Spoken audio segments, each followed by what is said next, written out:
No vídeo de hoje, nós vamos falar sobre o direito na Grécia Antiga.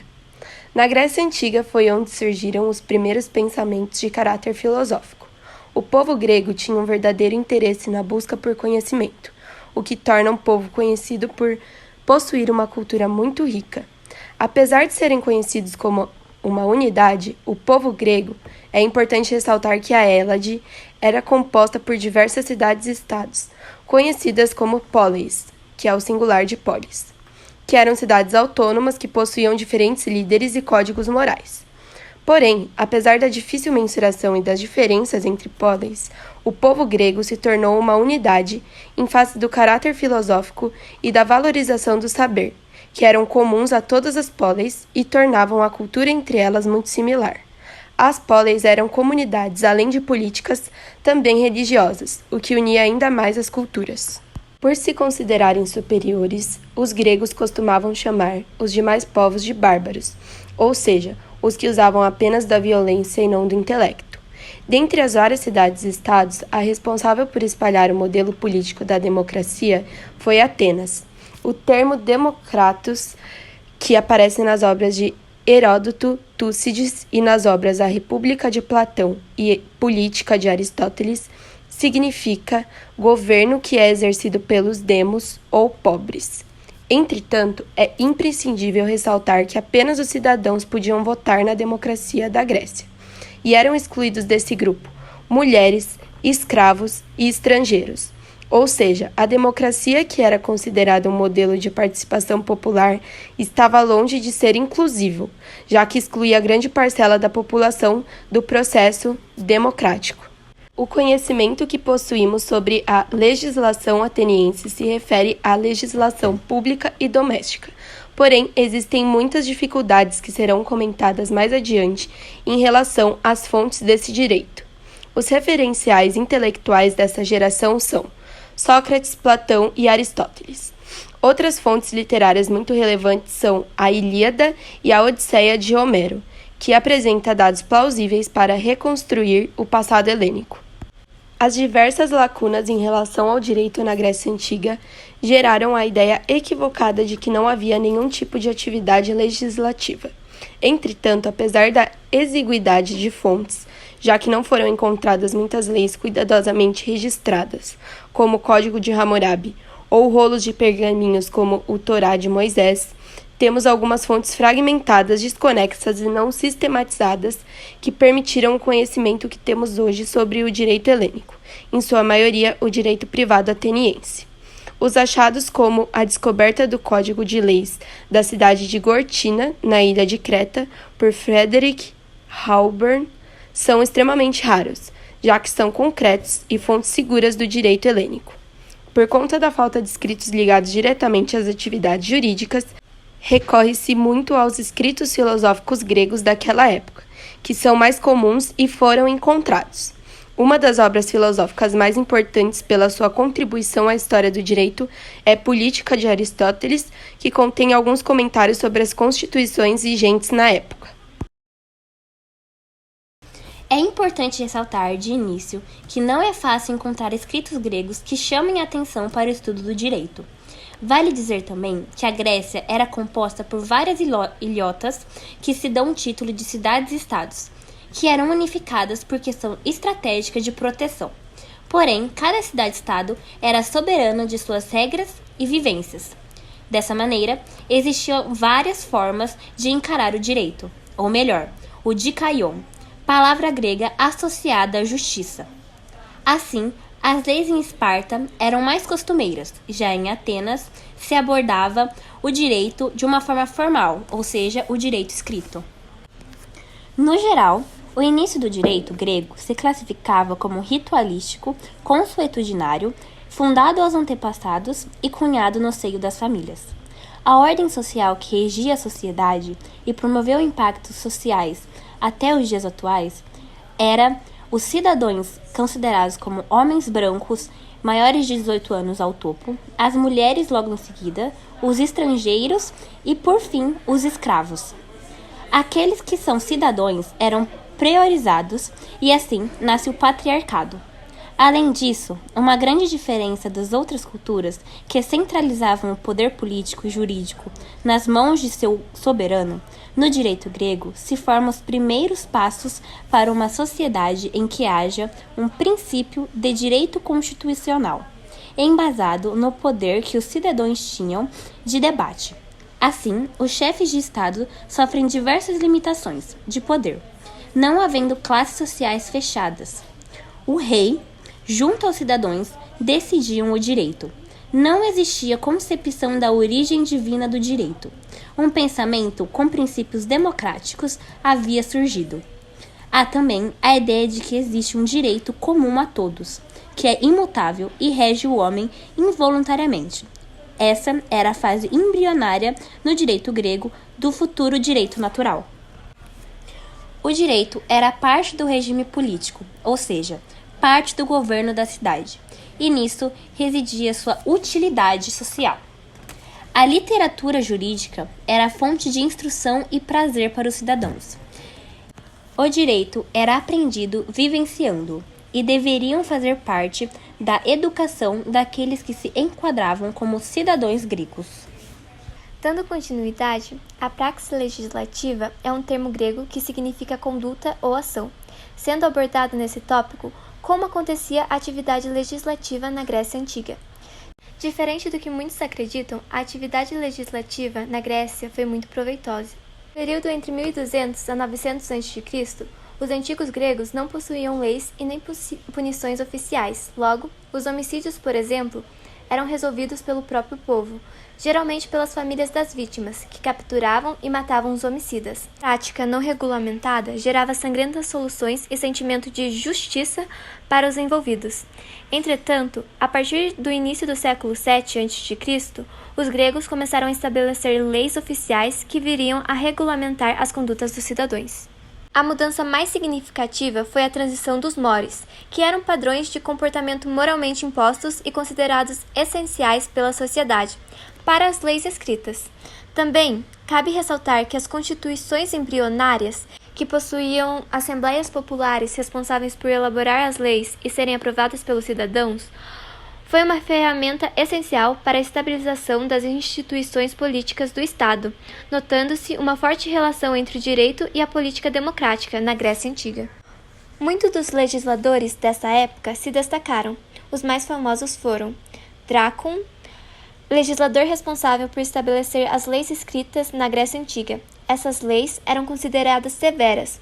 A título de curiosidade, hoje a expressão moderna lei draconiana significa uma lei excessivamente severa, derivando do seu nome. Solon, outro famoso legislador, reformou o sistema de governo das cidades-estados de Atenas. Criou um sistema democrático de governo baseado em uma assembleia de 500 membros. Solon também aperfeiçoou as leis de Drácon e democratizou os tribunais para que se tornassem acessíveis aos cidadãos. Solon também foi responsável por criar as seguintes leis: Lei de agravos, quando alguém pratica um dano contra uma pessoa ou contra sua propriedade. Tal prática é considerada um agravo. O crime de homicídio ficava sobre essa lei, tendo como punição o exílio. O crime de estupro, por sua vez, era punido com uma multa de 100 dracmas. Os dracmas eram uma moeda utilizada na Grécia Antiga, sendo considerada a unidade monetária com maior tempo de circulação no mundo. Leis de família. Solon criou várias leis de famílias, que regulamentavam as condutas de homens e mulheres. Escreveu leis sobre dotes de casamento e de adoção, assim como leis sobre herança e sobre o papel dos pais. Para essas leis não havia penas prescritas. As decisões ficavam sobre cada chefe de família. Leis públicas também foram outras leis criadas por Solon.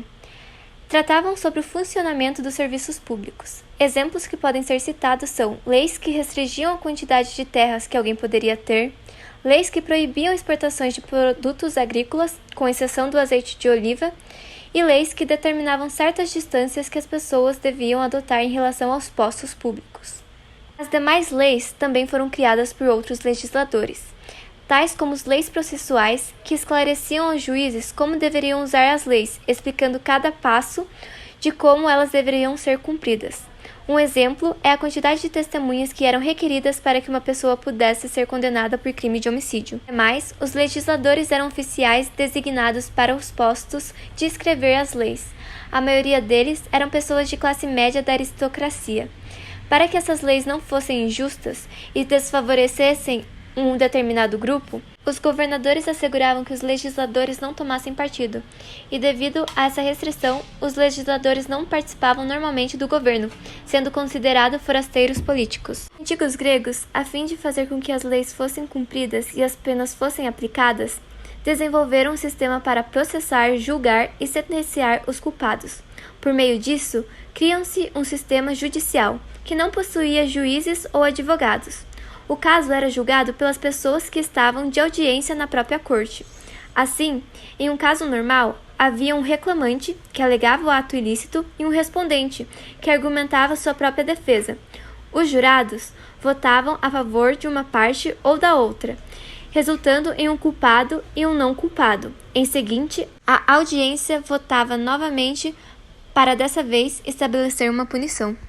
Atenas foi uma das cidades mais importantes da antiguidade. O desenvolvimento do conhecimento e da erudição floresceu, atraindo filósofos e contribuindo para o surgimento dos ideais democráticos. A cidade mantinha um próspero comércio marítimo e uma aristocracia politicamente influente. O direito ateniense era bem servido de fontes legais, com destaque para o sistema judiciário complexo, incluindo o Areópago e o Tribunal dos Eliastas, que refletiam a democracia ateniense. O Areópago era um tribunal antigo em Atenas, que inicialmente tinha amplos poderes políticos e judiciais, composto por antigos arcontes e de caráter aristocrático. No entanto, com o tempo, seus poderes políticos foram reduzidos, permanecendo principalmente como um tribunal para casos específicos, como homicídios premeditados, incêndios e envenenamentos. O Tribunal dos Eliastas, por outro lado, era uma corte popular composta por até 6.000 cidadãos escolhidos por sorteio, que julgavam uma variedade de casos. Os legisladores Draco e Solon desempenharam papéis cruciais na história legal de Atenas. Draco introduziu leis severas, muitas das quais puniam com a morte. Solon, então, foi um importante legislador ateniense, que promoveu reformas cruciais para aliviar as tensões sociais. Ele suspendeu encargos, anulou dívidas e revogou o direito dos credores de prender devedores. Sua legislação visava evitar a tirania e garantir uma sociedade mais equitativa. O sistema legal ateniense preferia aplicar multas, desterro, confisco e prisão como punições, em vez de pena de morte. No entanto, para crimes graves, como homicídio premeditado, a pena de morte ainda era uma possibilidade. Em Atenas, o adultério era considerado crime. A lei estabelecia que o adultério deveria ser privado de seus direitos civis, e a mulher que cometesse adultério não poderia participar de rituais religiosos. Se alguém fosse pego em flagrante no adultério, um marido traído era obrigado a pedir o divórcio. O direito sucessório em Atenas permitia que os cidadãos dispusessem de suas propriedades por meio de testamento. Se alguém morresse sem testamento e tivesse filhas, sua propriedade passaria para elas. Caso contrário, a herança seria distribuída entre parentes masculinos, priorizando parentes do lado paterno. Atenas também tinha leis que restringiam a participação em encargos públicos, como arcontes, sacerdotes e advogados do povo, para aqueles que não se prostituíam. Quem desobedecesse essas proibições estava sujeito à pena de morte. Existiam alguns sistemas legais rudimentares para regular questões como propriedade, casamento, comércio e punição por crimes. Esparta era uma polis, ou seja, uma cidade-estado independente, localizada nas terras da Lacônia, às margens do rio Orontes. Sua origem se dá a partir da invasão dos dórios, sendo os predecessores da característica mais famosa dos espartanos, o militarismo extremamente exacerbado. A legislação espartana, diferentemente da ateniense, se tratava em sua maioria de nomos, leis consuetudinárias orais confinadas à memória. Apenas algumas leis fundamentais foram fixadas por escrito, chamadas de retra. Ambos os códigos esforçavam fortíssimos costumes civis, perpetuando principalmente a tradição militar. O homem espartano era obrigado a ingressar na educação militar com 7 anos de idade. Na juventude, já se tornara um perigoso guerreiro. As leis também autorizavam o assassinato de crianças deficientes, pais podendo lançá-la de qualquer penhasco se a julgavam incapaz de servir a cidade militarmente. A legislação garantia a igualdade entre os esparciatas, os aristocratas descendentes dos conquistadores dórios, e superioridade desses em relação aos periecos, antigos habitantes lacônios, e aos ilotas, prisioneiros de guerra escravizados. Quanto ao sistema político, Esparta era regida por uma diarquia, ou seja, haviam 2 reis, cada um vindo de uma das 2 famílias mais importantes da aristocracia, os Ágidas e os Eripôntidas. Havia também a Apela, também chamada de Assembleia do Povo, que ironicamente era constituída apenas por aristocratas esparciatas, que eram os únicos considerados o real povo de Esparta. Os reis encontravam-se resignados à vontade da Apela, e a Apela se encontrava resignada ao conselho dos anciões. Apesar de se destoar da democracia das outras polis, Esparta não era considerada uma sociedade de legislação primitiva. Pelo contrário, aplaudiam a educação e a conscientização da população espartana, estabelecida pelo legislador Licurgo, que, ao invés de dar mais importância à lei escrita, esforçava-se para garantir a absorção da informação pela população, confinar a memória e guardar a legislação no coração, como ele dizia. As leis escritas de Esparta, Retra, também chamadas de Constituição da Lacedemônia, também foram escritas por Licurgo, segundo referência de Aristóteles em seu livro A Política. Em Atenas, quando uma lei não satisfazia a população, era sabida a necessidade e a possibilidade de aboli-la. Em Esparta era totalmente diferente. As leis eram admiradas em um universo sagrado, tradições inquebráveis que devem ser obedecidas, sendo que, segundo Heráclito, o legislador Licurgo foi venerado por gerações a fim, por ter recebido inspiração do oráculo de Delos para legislar. Na área civil, Esparta não se destacava muito. O comércio era considerado uma prática pouco honrosa, o escambo sendo mais comum entre a população. Bens eram raramente vendidos, sendo passados exclusivamente por doação ou herança, garantindo ainda mais a pobreza desigual na polis, já que um seleto grupo de pessoas possuía grande parte dos bens, e esses bens quase nunca saíam de suas mãos.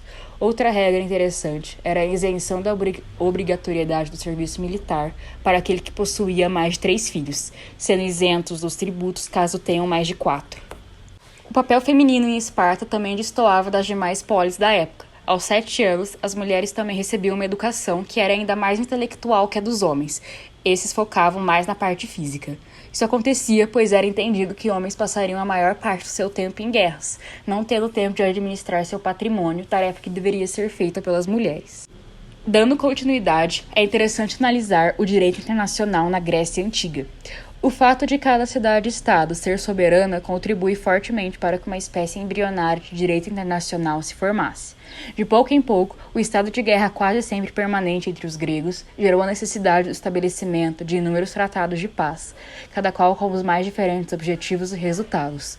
O historiador Tucídides comentou várias vezes desses tratados, incluindo um tratado de não agressão entre Esparta e Atenas, constituindo embaixadas permanentes dessas cidades.